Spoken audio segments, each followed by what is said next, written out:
Rose, and it's my great pleasure to welcome to the Academy Theater tonight our writers Scott Alexander and Larry Karaszewski.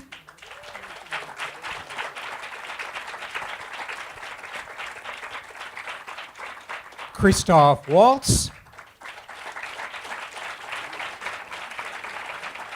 Amy Adams. And director Tim Burton.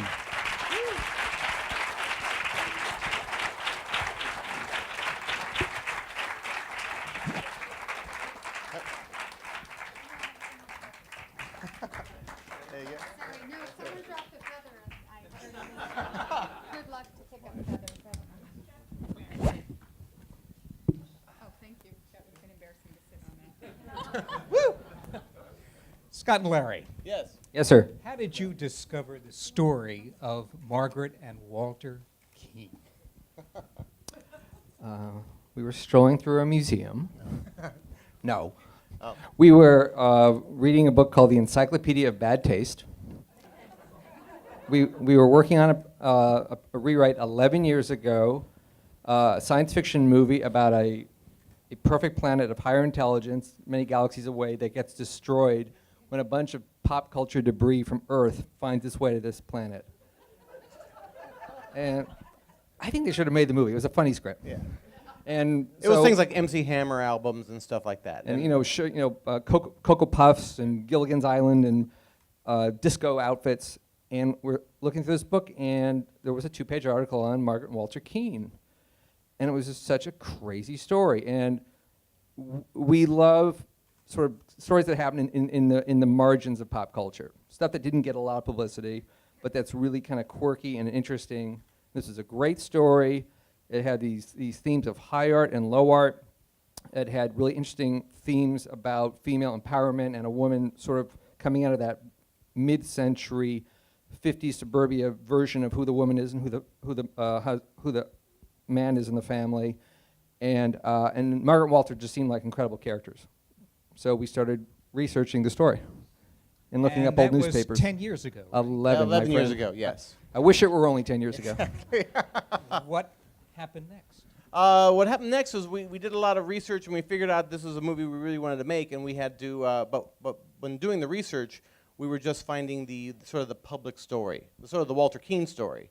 That's where we discovered Dick Nolan, for example, because Walter really was in this guy's gossip column almost 3 times a week. It was insane how many times Walter was in this. But we got the Walter Keane story, and we knew that Walter Keane was one of our kind of guys. He was a Larry Flynn and Ed Wood or Andy Kaufman, kind of one of these blowhards who just is a self-promoter. But we also knew that for this particular movie, he would probably be the antagonist rather than protagonist. So we knew we had to track down the real Margaret Keane.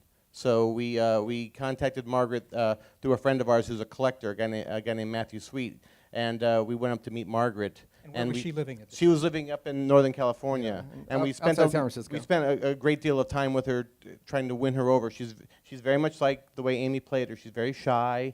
Particularly 11 years ago, she was still very worried that the world still thought that Walter Keane was the painter, because she has a gallery and people still come to the Keane Eyes Gallery, asking about Walter Keane's paintings. Because Margaret won the court case, but Walter didn't stop his propaganda machine. Right.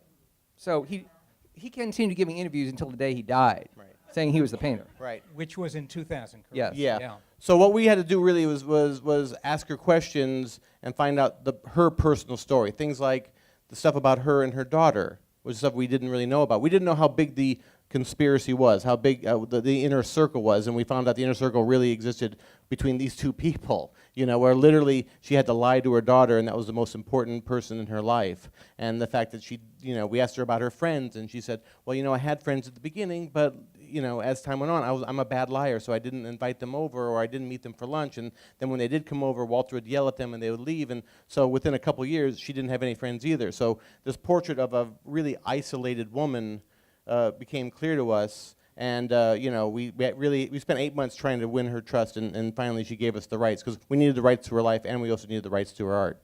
Now, Tim, you had a relationship with Margaret Keane at the same time this was going on, right? Yeah, but it was purely sexual.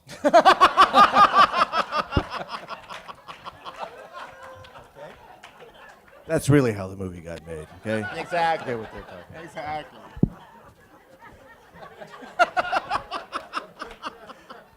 Getting back to Scott and Larry. Exactly.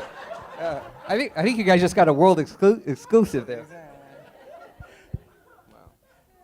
You won her trust. Yes. Why did it take another 10 years? It's not easy to get an interesting, artistically ambitious movie made. We were being very calculated. We were actually trying to design this movie to be easy to get made. We thought it's two great characters. We're going to get a great actress, a great actor. It's only got a few locations. And bing-a-bong, there you go. Yeah. And then the money will show up and we'll be shooting. And we were trying to direct it ourselves. And we kept putting it together with different casts and different crews.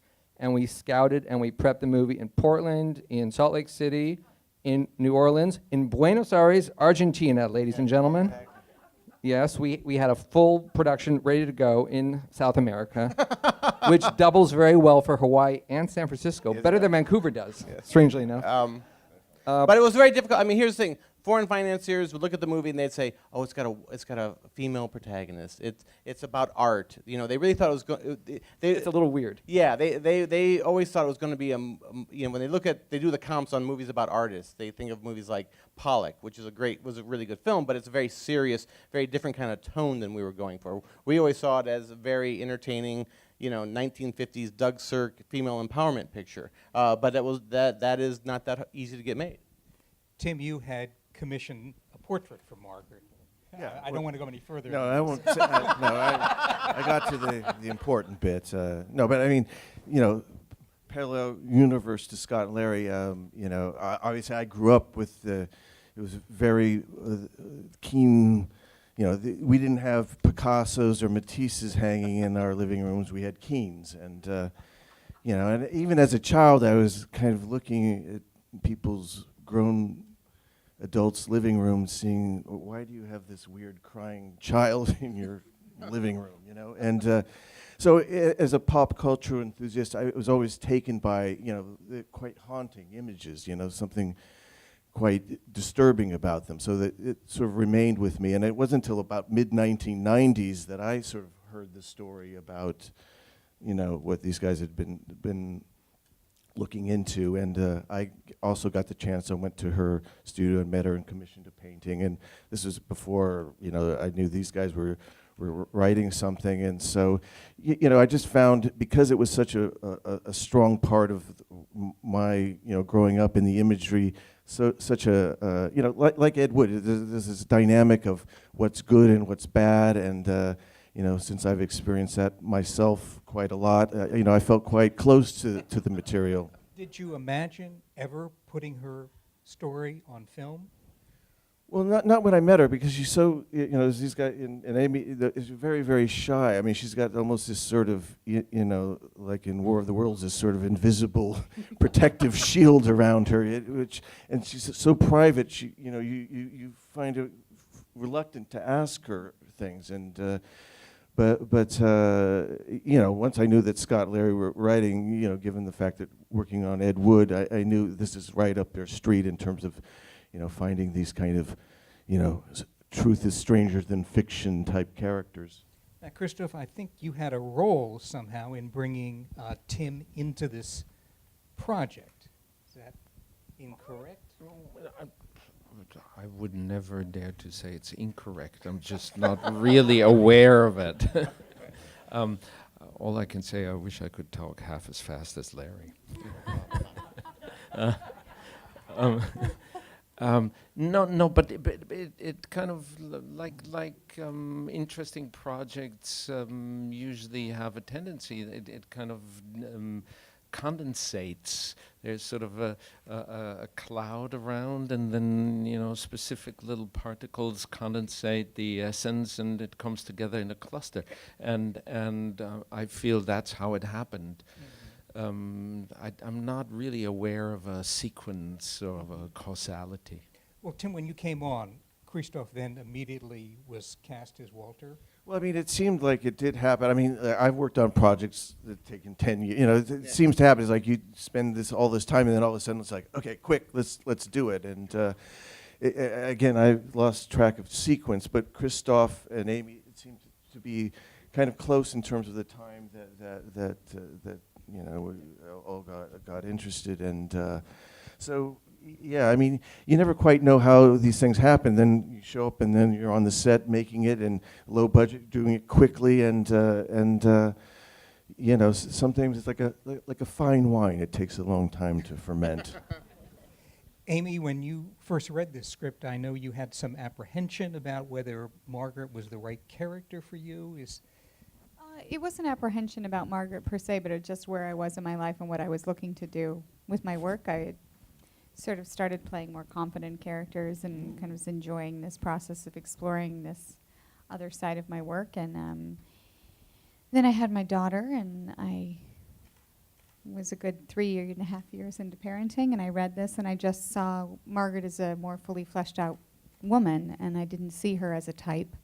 So maybe I matured a little bit, and I was able to see her, to see a lot of different sides of her, and I didn't put her in a archetype per se, and just saw her as a woman, and then I met her. And tell what that experience was like. it was scary because I had heard that she was very shy, very private, and I didn't want to go up there and like have a list of questions, although I did have a list of questions. I really wanted to let her reveal to me what she wanted to reveal. And it took some time to get her to talk really openly, and what she revealed was really helpful and very telling. What she didn't reveal was also very telling. So I was able to sort of glean from her. She opened up her gallery in her studio. She painted for me, and for me what was so important about watching her paint, and people are like, oh, you learned to paint. I'm like, no, I did not learn. I would love to have learned to paint like Margaret, but she has a relationship with her paintings, and it's almost a release for her, this experience of painting. And like the film says, she still paints every day that she can. When I met her, she had just come out of the hospital, and she said, oh, it was horrible, I couldn't paint. Like nothing about like her illness or what was going on, just she couldn't paint. And she was really generous and open, and yeah, she was very lovely. Christoph Walter was an incredible celebrity. Did you utilize any of the kinds of TV programs that he'd been on, and the kind of press attention he was getting in terms of shaping your performance? No, absolutely not. I don't like that responsibility. And also, I kind of don't view what I do as sort of imitation of someone or something that might be considered by someone the real thing. I consider myself real enough.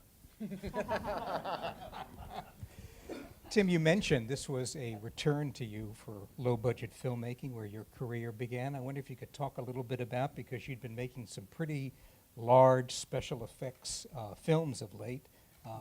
What was it like? Well, I mean, it was great. It was a smaller crew, you know, just, you know, didn't have to worry about Burger King tie-ins or McDonald's things. Didn't hear the word franchise, which is nice. You know, it was great because it really, everybody pitched in. It kind of recreated that energy when you're making like student films or, you know, the early days. And so it was quite exhilarating. And, you know, I think the toughest thing was trying to make Vancouver look like San Francisco, you know, but everything else about it was really a beautiful, fun, energizing experience. How much of it was shot in San Francisco? A few days. Yeah, just 3 days. And a couple of days in Hawaii. But you know, that's part of the joy of making a film. You know, everybody kind of pitching in and trying to create something that's not really there. And you know, and again, you know, working with every actor in the film I'd never worked with, and so everyone I admired. And you know, since I'm not a social person, it was a great way to meet people. So. Christoph and Amy, could you talk about what Tim's working process is like as a director, other than just the chance to meet with you? After we met, I kind of clung to Amy.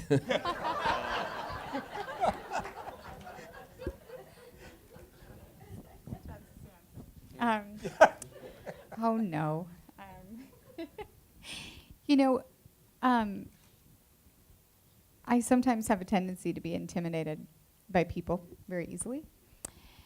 And I had been a long admirer of Tim's work and had met him out several times. Don't know that I really talked to him, kind of looked at him and sort of like maybe shaked my head or did something embarrassing or tried to talk and then kind of mumbled off into a corner, which now that I know him, I'm like, he was like, this is a mating call. Like, he's like, oh, that is some good stuff, what's going on there. I'm all like, I really like your work, and then especially like, never mind. And like, he's like, oh yeah, that makes a lot of sense. I don't know what she said, but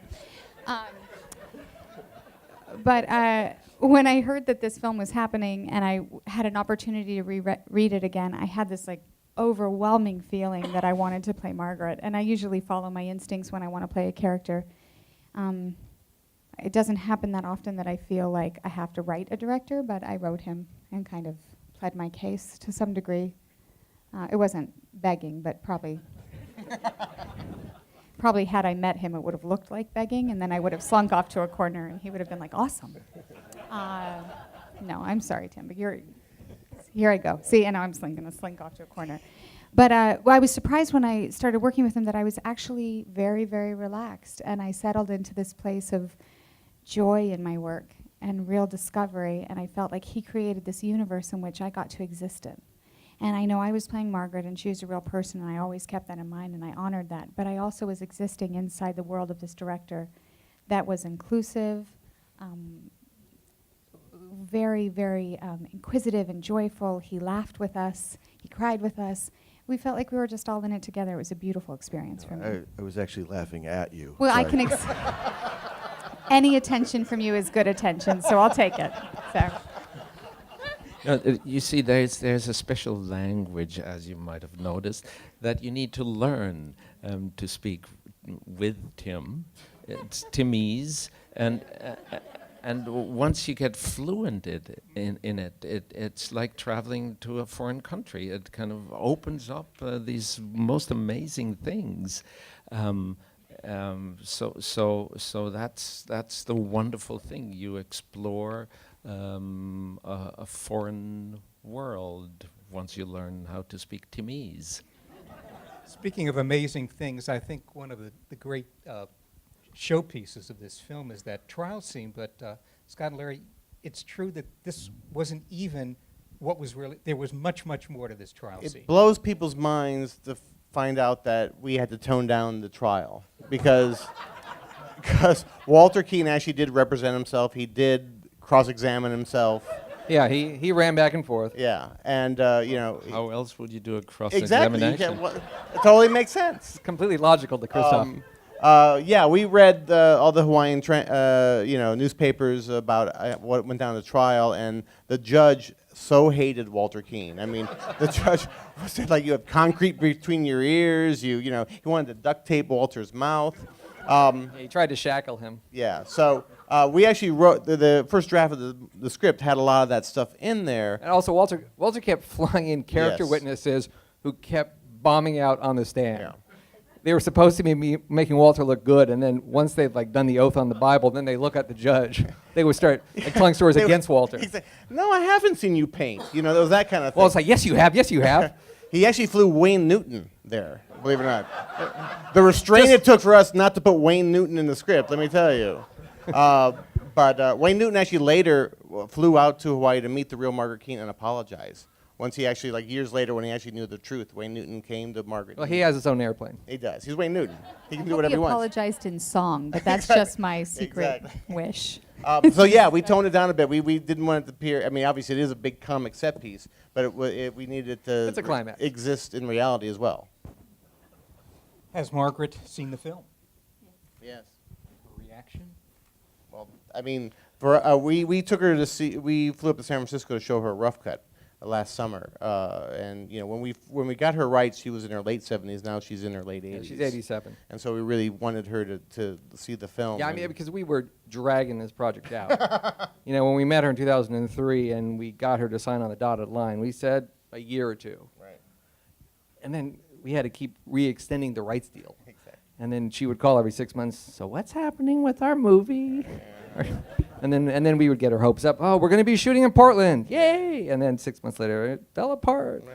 And so we desperately wanted her to see the movie. And Tim wasn't 100% finished with the movie. And we felt bad because Tim was still tweaking it and finishing the color timing and the music, but we just wanted her to see the film. And she's actually going to come out to see the movie out here, which is, I mean, she's really happy with it. It was very touching to watch her watch the movie. Yeah, we actually it was a big theater, and it was her and Jane's husband and the person from the gallery and us, and they wanted us to sit right next to them, but we didn't want to do that, so we sat a couple rows behind her so we could watch her watch the movie. And it was, scenes would come on between her and her daughter, and you'd see this like sort of jump in recognition, and then afterwards we went over to her, and at the end of the movie, and she was just weeping, and she felt so touched, and she really thought more than anything, she was like, oh my God, it was like being back with Walter for 2 hours, Must have made you feel good. Yeah, no, we felt bad. It's like it's like taking Tina Turner to meet Ike for another session or something, We want to thank you all for joining us tonight at the Academy, and Thank you.